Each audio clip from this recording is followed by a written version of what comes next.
மறைந்த சீரியல் நடிகை சித்ராவோட தந்தை இப்ப திருவான்மையூர்ல உள்ள அடுக்குமாடி குடியிருப்புல வாழ்ந்துகிட்டு வந்திருக்காங்க.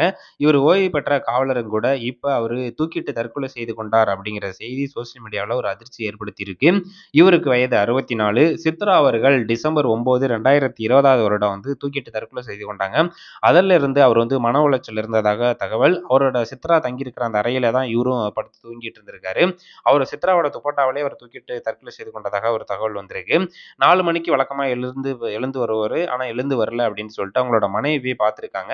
அப்ப பால் கேட்டிருக்காங்க. பால் வச்சு குடுத்துட்டு அவரு மறுபடியும் படுத்திருக்காரு. 7 மணிய மட்டும் வெளிய வரல அப்படிங்கும்போது, பார்க்கும்போது தான் இந்த மாரி தூக்கிட்டு தற்கொலை செஞ்சு கொண்டாரு.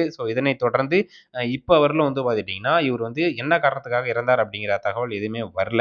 இருந்தாலும் இப்ப அவரு இறந்திருக்காரு. அது ஒரு அதிர்ச்சிய தான் குடுத்திருக்காரு. பாண்டியன் ஸ்டோர் சீரியல்ல பார்த்தீங்கன்னா, முல்லையோட கேரக்டர் அப்படிங்கிற அந்த கேரக்டர்ல தாங்கி நடிச்சிருந்தாங்க நம்ம சித்ரா அவர்கள். பாண்டியன் ஸ்டோர் சீரியலே பார்த்துட்டீங்கன்னா, இவங்களுக்காக தான் ஓடுனுச்சு. ஏன்னா, முல்லை கேரக்டர்ல அவ்வளோ அற்புதமா, அவ்வளோ நேர்த்தியா நடிச்சிருப்பாங்க. எக்கச்சக்கமான ரசிகர்கள் இருந்து ஒரு சின்ன திரை சீரியல் ஒரு அவார்டு வாங்கியிருந்தாங்க. பெரிய அளவுல பார்த்தீங்கன்னா, ரீச் ஆகிட்டு இருக்கிற அந்த டைம்லயும் பார்த்தீங்கன்னா, இறந்த செய்தி தான் அப்போதைக்கு பார்த்தீங்கன்னா, சீரியல் வட்டாரத்திலே ஒரு பெரிய துயரமான ஒரு சம்பவமா இருந்துச்சு.